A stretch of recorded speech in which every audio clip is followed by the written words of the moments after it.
The chapters in your life are written by what you hear and experience. Chapter.com gives you access to amazing audiobooks anytime you want on any connected device, always for free. What's your next chapter? Find it at Chapter.com and make sure to like us on Facebook.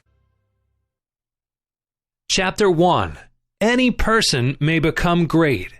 There's a principle of power in every person. By the intelligent use and direction of this principle, man can develop his own mental faculties. Man has an inherent power by which he may grow in whatever direction he pleases. There does not appear to be any limit to the possibilities of his growth. No man has yet become so great in any faculty, so it is impossible for someone else to become greater. The possibility is in the original substance from which man is made. Genius is omniscience flowing into man. Genius is more than talent. Talent may merely be one faculty developed out of proportion to the other faculties, but genius is the union of man and God in the acts of the soul. Great men are always greater than their deeds. They are in connection with a reserve power that is without limit. We do not know where the boundary of the mental powers of man is. We do not even know that there is a boundary. The power of conscious growth is not given to the lower animals. It is man's alone and may be developed and increased by him. The lower animals can, to a great extent, be trained and developed by man, but man can train and develop himself. He alone has this power, and he has it to an apparently unlimited extent. The purpose of life for man is growth, just as the purpose of life for trees and plants is growth. Trees and plants grow automatically and along fixed lines. Man can grow as he will. Trees and plants can only develop certain possibilities and characteristics. Man can develop any power which has been shown by any person anywhere. Nothing that is possible in spirit is impossible in flesh and blood. Nothing that man can think is impossible in action. Nothing that man can imagine is impossible of realization. Man is formed for growth, and he is under the necessity of growing. It is essential to his happiness that he should continuously advance. Life without progress becomes unendurable, and the person who ceases from growth must either become imbecile or insane. The greater and more harmonious and well-rounded his growth, the happier man will be. There is no possibility in any man that is not in every man. But if they proceed naturally, no two men will grow into the same thing or be alike.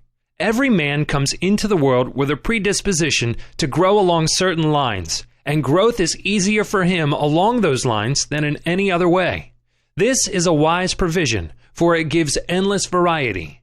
It is as if a gardener should throw all his bulbs into one basket. To the superficial observer, they would look alike, but growth reveals a tremendous difference. So of men and women, they are like the basket of bulbs. One may be a rose and add brightness and color to some dark corner of the world. One may be a lily and teach a lesson of love and purity to every eye that sees.